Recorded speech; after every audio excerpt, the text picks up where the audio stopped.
Doctor Vishnukant आप सभी का स्वागत करता हूं और मैं आपको हिंदी के उपसर्गों की श्रृंखला चला रहा था। हिंदी की श्रृंखला पे आपको हम उपसर्गों की श्रृंखला तय भी करा चुके थे, लेकिन हिंदी पे आपका संस्कृत के उपसर्गों का भी स्थान होता और आपके विदेशी उपसर्गों का भी स्थान होता। जब हमने उपसर्गों के परिचय का एक वीडियो दिया था, आप उस वीडियो पर जाकर के जब देखोगे तो हमने उपसर्गों के प्रकार तय कराए थे। हमने उपसर्गों को कहा था कि पहले तो हम उपसर्ग किसे कहते हैं। हमने कहा था वे शब्दांश जो किसी शब्द या धातु के पूर्व में जुड़ करके किसी नए अर्थ को जन्म देते हैं, उसको हम लोग उपसर्ग बोला करते थे। उपसर्गों पर हमने भाषा के आधार पर भी तय कराए थे। हमने उपसर्ग के 3 भेद किए थे। एक तो संस्कृत जिन्हें हम तत्सम उपसर्ग बोलते थे, दूसरे तद्भव थे जिन्हें हम हिंदी के उपसर्ग बोलते थे, और तीसरे हमारे विदेशज उपसर्ग थे। विदेशज को हमने 2 भागों पे बांटा था, जैसा आप बोर्ड पे देख भी रहे हो। पहला भाग हमने अरबी फारसी किया था जो उर्दू भाषा पे अपना स्थान रखते थे, और अगले हमने अंग्रेजी उपसर्ग किए थे। देखो, अंग्रेजी उपसर्ग का कोई भी उदाहरण आपसे किन्हीं भी परीक्षाओं पे, हिंदी की किन्हीं एक दिवसीय परीक्षाओं पे पूछा नहीं जाएगा। जैसे को एजुकेशन आपसे कोप निकलवाया जाए, ऐसे किसी भी आपको अंग्रेजी उपसर्ग का उदाहरण बिल्कुल नहीं पूछा जाएगा। तो अंग्रेजी उपसर्गों की चर्चा हम बिल्कुल नहीं करेंगे। लेकिन हिंदी पे आपके उर्दू उपसर्गों का, अरबी फारसी उपसर्गों का स्थान जरूर होता है। उनसे प्रश्न भी कई परीक्षाओं पे आपसे बार बार पूछे गए हैं। जैसे आपसे बेखबर आपकी किसी KVS केंद्रीय विद्यालय की परीक्षा हुई थी, उस पर उसने समास पूछा था। तो आप बिल्कुल जो उर्दू के, अरबी फारसी के जो प्रमुख उपसर्गों हैं, उनके उपसर्गों की चर्चा आज हम बिल्कुल तय करेंगे। उन उपसर्गों की चर्चा के साथ पे ही आज आपकी उपसर्गों वाली क्लासें यहाँ पर विराम ले जाएंगी, और उपसर्गों से संबंधित जो प्रश्नावली होगी उसको हम आपको अगली क्लास पे ज़रूर देंगे। आप सब जिन्होंने भी आप हमारे साथ में उपसर्ग पढ़े हैं, वो सब अच्छे से उपसर्गों की तैयारी करने के बाद हमारे साथ प्रश्नावली के जवाबों को तय करेंगे। तब वो अपने स्थान को तय कर पाएंगे कि हमने किस स्थान तक, कहाँ तक की तैयारी को, अपने उपसर्गों को हमने सक्षम बनाया है। और आप हमारे साथ प्रश्नों को जुड़ करके देखोगे कि उपसर्ग किस तरीके से आपके 1 नंबर को दिलाने में और 1 नंबर को काटने में सक्षम हो जाते हैं। आज हम विदेशी उर्दू उपसर्गों की बात करें तो इसमें जो पहला उपसर्ग होता है वो होता है बद। बा और दा, ये उपसर्ग खूब प्रचलित है। हम जितने प्रचलित उपसर्ग हैं उन सबको स्थान जरूर देंगे अपनी क्लास पे। इसलिए देंगे कि आपसे जब भी किसी परीक्षा में पूछा जाएगा तो इसी में से कोई एक उपसर्ग तय होगा। बद माने होता है बुरा। और आपको उर्दू उपसर्गों पे आप बिल्कुल मानो कि जब कभी भी समास पूछा जाए तो आप निश्चित मानो तो समास केवल और केवल अव्ययीभाव होगा। जब हमने तत्सम पढ़ा था तो हमने कई संधियां हमारी साथ होती थीं। जब तद्भव पढ़ा तब भी कुछ उपसर्गों पे हमारी संधियां तय हुई, लेकिन उर्दू के किसी उपसर्ग पे हमारी संधि का कोई कार्य नहीं होगा। वहाँ पर हिंदी उपसर्गों पे तद्भव बनाए थे हमने, संस्कृत उपसर्गों पे हमने तत्सम बनाए थे। इस पे ऐसा तत्सम तद्भव वाला भी कोई काम नहीं होगा। उर्दू के किसी भी उपसर्ग की 2 ही विशेषताएं निकल के आएंगी। एक तो समास अव्ययीभाव तय होगा और दूसरा शब्द हमारा संयोग तय होगा। हमें उपसर्गों का अर्थ जरूर आना चाहिए। जब हमें अर्थ तय हो जाएगा तो हम उपसर्गों की पहचान करने में सक्षम हो जाएंगे। बद माने बुरा। आपने इसके कई से उदाहरण अपने प्रचलित भाषाओं पे देखते हो। हमने कहा बदबू। बू माने खुशबू होती है, लेकिन आपको ये बात ध्यान रखना, हमें जिस भाषा के उपसर्ग पढ़ने हैं उसी भाषा के उदाहरणों के साथ उसको जोड़ना है। बद माने बुरा था तो बू भी उर्दू अरबी शब्द है, इसके साथ में ही बद उपसर्ग लगाया जाएगा। हमने कहा बदनाम, बदमिजाज, बदमिजाज, बदकिस्मत, बदकिस्मत। आप देखो इसी तरीके से आप बदनसीब। देखो सभी पे अगर उपसर्ग पूछेगा तो आप कौन सा बताओगे? सभी पे आपका बद उपसर्ग निकल कर नहीं आता है। और बद उपसर्ग हमारा बुरा के अर्थ लेकर के आए, लेकिन आप सारे शब्द देखो, बू शब्द, नाम शब्द, मिजाज शब्द, किस्मत शब्द, नसीब शब्द, सारे शब्द उर्दू वाले शब्द हैं। इस तरीके से हम तय करेंगे कि इनमें समास तो अव्ययीभाव बिल्कुल तय है, लेकिन उपसर्ग तय हुआ तो उपसर्ग उन्हीं शब्दों के साथ में आप शब्दों से भी पहचान सकते हो कि इसमें विदेशज उपसर्ग का स्थान मिला, इसमें अरबी फारसी कोई उपसर्ग है। तो पहला उपसर्ग आपने कौन सा पढ़ा? पहला उपसर्ग आपने बद पढ़ा। अब उर्दू का या अरबी का अगला उपसर्ग हमारा होता है सर। सा, दंतव्य वाला शा और रा। सर का अर्थ होता है प्रधान। सर माने प्रधान। इसके भी कई से उदाहरण मिलते हैं। समास पूछेगा तो अव्ययी भाव, ये दो विशेषताएं प्रत्येक उपसर्ग के साथ में आएंगी विदेशी उर्दू अरबी वालों के साथ में। तो इन उपसर्ग विशेषताओं को आप नोट करते जाइएगा। हमने आपको एक बार लिख करके तय करा दिया कि अव्ययी भाव संयोग ही रहेगा। जब कभी समास दिखाई दे, पूछा जाए और अरबी या उर्दू का है तो आप बिल्कुल तय बता दो केवल अव्ययी भाव समास ही होगा। आप उदाहरण देखो, सर माने प्रधान बताया, हमने कहा सरताज, हमने कहा सरदार। आप देखो सभी पे सर का अर्थ क्या निकल के आ रहा, सरनाम। सभी पे सर प्रधान के अर्थ में आ रहा, सरकार। सरकार शब्द तो इसी से बना, सर माने प्रधान होता और कार माने करने वाला होता। जो प्रधान करने वाला होता उसी को तो आप सरकार बोलते हो। आप देखो सभी पे समास कौन सा, समास अव्ययी भाव है। सारे शब्द कैसे हैं, संयोग हैं। और सारे शब्दों पे उपसर्ग कौन सा है, सर है या प्रधान है। आप उर्दू के उपसर्गों को बहुत आसानी से केवल एक बार आप तैयार करोगे, आप ये बिल्कुल तय मानो कि आपकी ये पहचान बिल्कुल आसान हो जाएगी। और समास तो बिल्कुल तय है कि जब कभी भी उर्दू अरबी का कोई भी उपसर्ग मिलेगा तो हम केवल और केवल अव्ययी भाव समास बताएंगे। अगला उपसर्ग होता बा। ये देखो बा पे बड़े या की मात्रा है, जिसको हम बा बोलते हैं, और बा माने सहित होता है। समास ध्यान रखना, समास केवल अव्ययी भाव होगा। शब्द कैसे होंगे, केवल संयोग होंगे।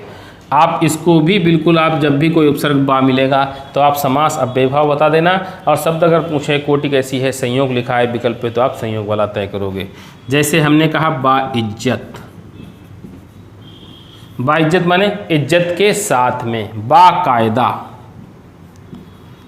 कायदा तौर तरीकों को कहते हो। बा माने साथ में, सहित का अर्थ दिया, अर्थात कायदा के साथ। बा इज्जत, बा कायदा, और भी एक आधे मिल जाएंगे आपको, बा अदब। आप बा माने ध्यान रखना कि बा का अर्थ सहित के लिए आता है, और अदब माने भी, अदब किसी का आप जब कोई सम्मान करते हो तो अदब बोला जाता है, तो सम्मान के साथ में। बा माने सहित, और सारे शब्द हमारे कौन से उपसर्ग लेकर के आए, बा उपसर्ग के लेकर के आए। इन सब पे समास कौन सा तय हुआ, अव्ययी भाव तय हुआ। और शब्द कैसे हैं, संयोग हैं। इसी तरीके से बा पे अगला उपसर्ग जब आता है, यही बा बना रहेगा, लेकिन हमारी बड़े या की मात्रा हट करके यहाँ पर एक ही मात्रा तय हो जाएगी, बे।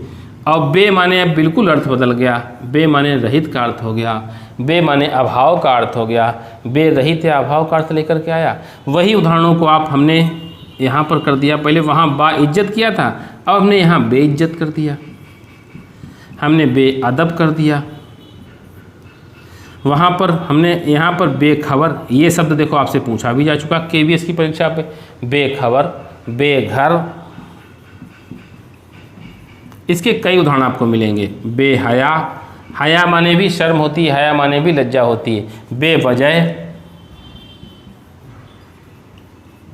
बेखौफ।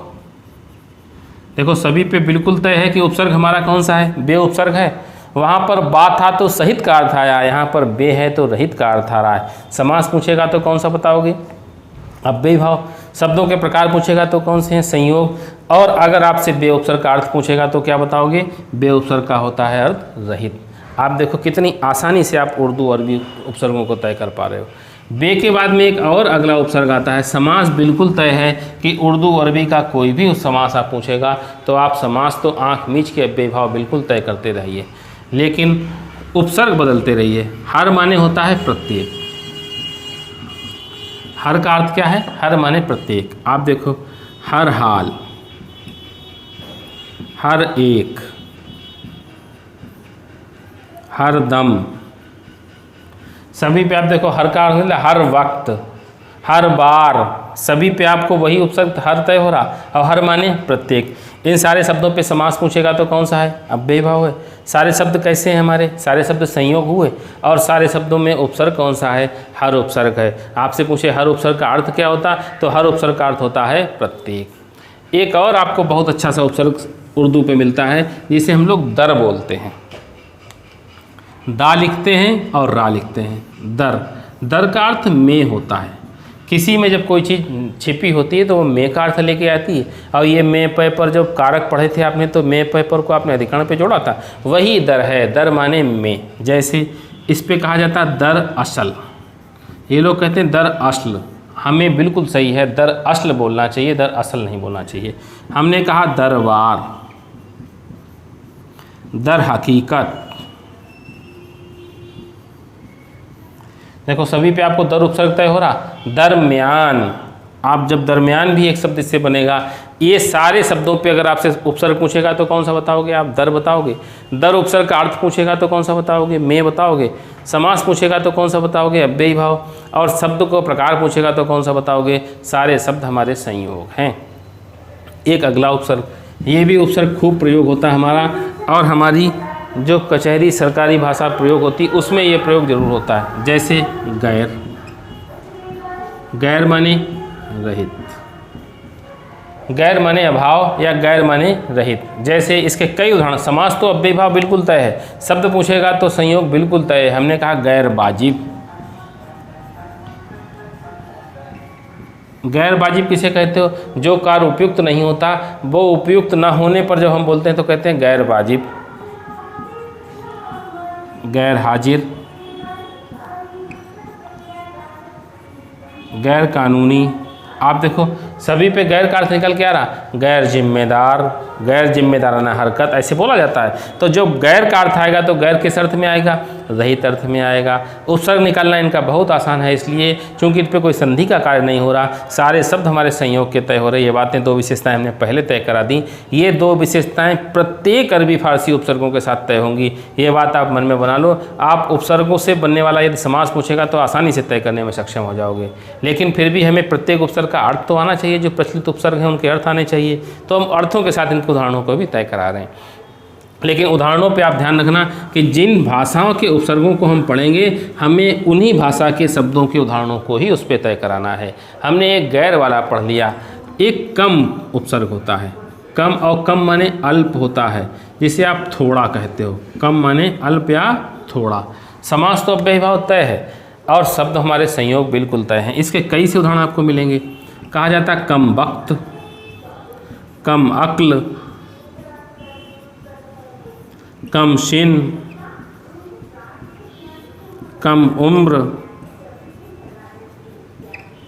आप देखो कम सिन, कम उम्र, ऐसे कई से उदाहरण आपको मिलेंगे। कमजोर, आप कमज़ोर बोलते हो, वो भी इसी पे आएगा। सभी पे कौन सा उपसर्ग तय हो रहा? कम उपसर्ग तय हो रहा। और सभी पे आप देखो कम थोड़े अर्थ में आया, अल्प के अर्थ में आया। सभी पे समास कौन सा तय हुआ? अव्ययी भाव तय हुआ। सारे शब्द हैं कैसे? हमारे सारे शब्द हमारे संयोग हैं। कम के बाद में एक अगला उपसर्ग होता है जिसको हम ला बोलते हैं। और ला का अर्थ क्या होता? ला माने होता है परे। समास अव्ययी भाव तय है। शब्द कौन से हैं? संयोग बिल्कुल तय। हमने कहा लाजवाब। आप देखो लाजवाब इसी से तो बनता। हमने कहा लापता, लावारिस, लापरवाह। लावारिस इसी से तो ला हुआ। लापरवाह, लाजवाब, लावारिस, लापता, सभी पे यही उपसर्ग तय हुआ। ला उपसर्ग बिल्कुल तय हो। देखो आप लोगों ने ला उपसर्ग तक देख लिया था। ला का हम लोगों ने क्या अर्थ देखा था? ला माने परे देखा था। इसी तरीके से एक उपसर्ग और बहुत अच्छा मिलता है हमको, जिसे खुश लिखा जाता है। खुश। और आप ध्यान रखना, खुश पर यहाँ पर एक नुक्ता लगाया जाता है। देखो नुक्ता कहते किसको? जो अनुस्वार जब हम ऊपर लगाते हैं तो उसको बिंदी बोलते हैं, अनुस्वार बोलते हैं। जब वो वर्णों के नीचे लगता है तो उसको हम लोग नुक्ता बोलते हैं। देखो खा के नीचे एक अनुस्वार सा लगा हुआ, इसको क्या बोला जाता है? नुक्ता। यदि आपको नुक्ता भूल भी जाना तो आप नुक्ती ध्यान रखना। हम लोग नुक्ती खाते हो, नुक्ती कैसी होती? बूंदी ऐसी होती है। तो बूंदी, वो नीचे एक बूंदी रखी है खा के नीचे। और ये जो हमने आपको वर्णमाला पे तय कराए थे, जो का, खा, गा, घा, जो अरबी फारसी वाले जो विदेशज शब्द थे हमारे, उन पे जब हमने तय कराया था वहाँ भी हमने इस तरीके को तय कराया था। तो आप खा के नीचे जो नुक्ता लगते हो, ये हमारी जो उर्दू के विद्वान लोग होते हैं वो इस पे यहाँ पर जबान उनकी थोड़ी सी रुकती है। तो खा का उच्चारण जो इतना स्पष्ट होता है वो उच्चारण की स्पष्टता खुश तय कराता है। ये खुश का अर्थ होता है श्रेष्ठ। खुश का अर्थ क्या होता है? खुश माने श्रेष्ठ। देखो इसके कई से उदाहरण मिलेंगे आपको। खुशबू, खुश मिजाज, इन सभी पे नुक्ता लगेगा। देखो हम नुक्ता, चूंकि ये उर्दू हमारे अभ्यास पे नहीं है इसलिए हमसे नुक्ता छूट जाता है। आप नुक्ता की बात ध्यान रखना। खुशबू, खुश मिजाज, खुशहाल, आप देखो खुशगवार, कई से ऐसे शब्द मिलेंगे। खुशखबरी इसी से बनता है। इन सारे शब्दों पे अगर उपसर्ग पूछेगा तो कौन सा बताओगे? खुश बताओगे। और सारे शब्दों पे समास पूछेगा तो कौन सा बताओगे? अव्ययी भाव। सारे शब्द हैं किस कोटि के? सारे शब्द हमारे संयोग हैं। खुश के बाद में एक अगला समास होता है अल। ये भी समास खूब पूछा जाता है। अल माने होता निश्चित। बहुत अच्छा समास है, बहुत अच्छा उपसर्ग है जिसे अल के नाम से पहचाना जाता है। अल माने होता है निश्चित। बहुत अच्छे इसके उदाहरण मिलते हैं। अल मस्त, मस्त माने तो आप लोग जानते हो, और अल माने निश्चित, जिसे कोई चिंता नहीं है। लोग कहा जाता है अलमस्त फकीर हैं साहब, तो उन्हें कोई चिंता नहीं है, वो अलमस्त होता है। अलविदा, इसी से तो अलविदा बना है।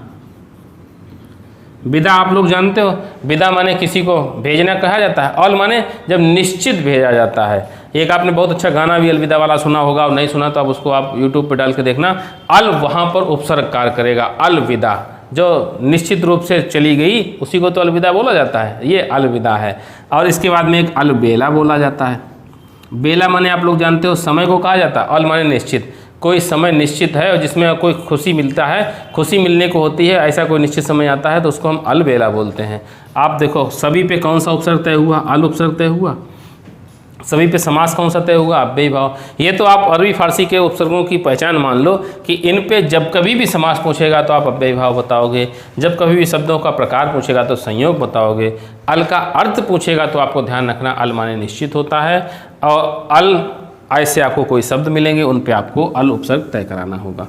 आपने बा उपसर्ग हिंदी उर्दू पे 3 बार पढ़ चुके, 2 बार पढ़ चुके हो। एक बार बा पे आपने बड़े आ की मात्रा तय कराई, एक बार बा पे आपने एक ही मात्रा तय कराई थी। जब बा पे बड़ा आ लगाया था तो बा माने सहित बताया था, और बा पे जब एक ही मात्रा लगाई थी तो रहित बताई थी।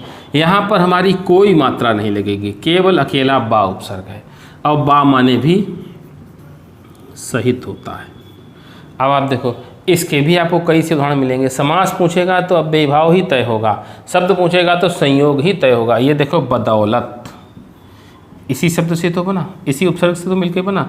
बखूबी, इसी उपसर्ग से तो मिलकर बना बखूबी। इसी तरीके से बसर्त, आप देखो सभी पे कौन सा उपसर्ग तय हुआ? बा उपसर्ग तय हुआ। सब पे समास कौन सा है? अव्ययी भाव है। सारे शब्द कौन कोटि के हैं? सारे शब्द किस कोटि के हैं? सारे शब्द हमारे संयोग हैं। अब हम अरबी फारसी के बिल्कुल अंतिम उपसर्ग की बात करें, और आपको हमने संख्या के रूप में तय कराया था। इस पे सदैव मतभेद रहता है। अरबी फारसी उपसर्गों पे कोई संख्या 13 तय कराता है, कोई 19 तय कराता है। इसके उपसर्गों की संख्या पे सदैव वेरिएशन मिलेगा। आप जो प्रमुख उपसर्ग हैं जो किन्हीं परीक्षाओं पे अभी तक पूछे गए हैं, उन सारी चर्चाओं को आप ये मानो कि यदि आपने उपसर्गों की क्लासें तय करी है तो उपसर्ग का कोई भी प्रश्न आपसे गलत होने वाला बिल्कुल भी नहीं है। जो प्रमुख उपसर्ग हैं उनको हमने कोई भी बिल्कुल भी नहीं छोड़ा है। एक ये उपसर्ग आपका खूब पूछा भी जाता है। और बिला, बिला का अर्थ क्या होता है? बिला माने बिना होता है। बिना, अभाव, रहित, सब इसी के अर्थ होते हैं। हम लोग बिना हमने पढ़ा था हिंदी के उपसर्गों पे, और जब उर्दू अरबी फारसी पे आए तो यहाँ पर ना ला पे बदल गया, ये बिला होने लगा। जैसे हम लोग बोलते थे बिना, यहाँ पर उसने कहा बिला वजह। अब आप देखो बिला है वही अर्थ पे, लेकिन यहाँ पर उर्दू पे आया तो अरबी फारसी पे ये हमारा बिना की जगह बिला हो गया। बिला कानून, बिला वजह, बिला शर्त, सब इसी के उदाहरण हैं। हमने कहा बिला शर्त, बिला कानून, और भी कई से इसके उदाहरण मिलेंगे। हम बिला के आप बिला वजह, बिला शर्त, बिला कानून, बिला कायदा। आप जब बिला का अर्थ आएगा तो बिला अर्थ बिना लेकर के आएगा। इन सारे शब्दों पे अगर उपसर्ग पूछेगा तो आप बिला बताओगे, बिला उपसर्ग का अर्थ पूछेगा तो बिना बताओगे। सारे शब्दों पे समास पूछेगा तो अव्ययी भाव बताओगे। सारे शब्दों की कोटि पूछेगा, प्रकार पूछेगा तो आप संयोग बताओगे। आपने देखा हमने प्रमुख अरबी फारसी उपसर्गों को भी तय करा दिया। अरबी फारसी उपसर्गों को तय कराने के पीछे वजह होती है कि जो आप एक दिवसीय परीक्षाओं पे, केंद्रीय विद्यालय, नवोदय आदि की परीक्षाओं देते हो, इन पे आपको अरबी फारसी के उपसर्गों के भी चूँकि उदाहरण आ चुके हैं, इनका भी हिंदी भाषा में स्थान माना जाता है, तो हमने इनको भी आपके साथ में तय करा दिया। आज हमारी उपसर्गों की क्लासें यहाँ पर पूरी होती हैं, लेकिन अभी आपको लग रहा होगा कि उपसर्ग एक छोटी सी व्यवस्था है, इस 1 नंबर के लिए क्या पढ़ना, तो आप ये उपसर्गों की इस क्लास के बाद जो अगली क्लास में हम आपको प्रश्नावली तय कराएंगे, उस प्रश्नावली पे आप ये समझो कि उपसर्ग कितने महत्वपूर्ण हैं किसी भाषा को गहराई तक जानने के लिए। आप उपसर्गों की प्रश्नावली मेरे साथ अगली क्लास पे मेरे साथ जुड़ करके तय करोगे। तब तक आप जो आपने उपसर्गों की क्लासों में पढ़ा है इनको आप अच्छे से अध्ययन करो। अध्ययन करने के बाद जब प्रश्नावली पे हम आपसे प्रश्न करेंगे तो आप मेरे से पहले उत्तर देने का प्रयास करना, तो आप बिल्कुल तय मानो कि आप भाषा पे अच्छी पकड़ करने में सक्षम हो जाओगे। जिस तरीके से आप रिस्पॉन्स कर रहे हो वीडियो देख करके, इसी तरीके से आप वीडियो देखते रहिए। आपको हिंदी या संस्कृत के किसी भी प्रकरण को हम पूरा इसी चैनल के माध्यम से आपको हम पूरी तरीके से देंगे। आप हमसे जुड़ करके देखते रहिए द मैक क्लासेस। धन्यवाद। The Mac Classes key to unlock the success Kalyan Prakamper.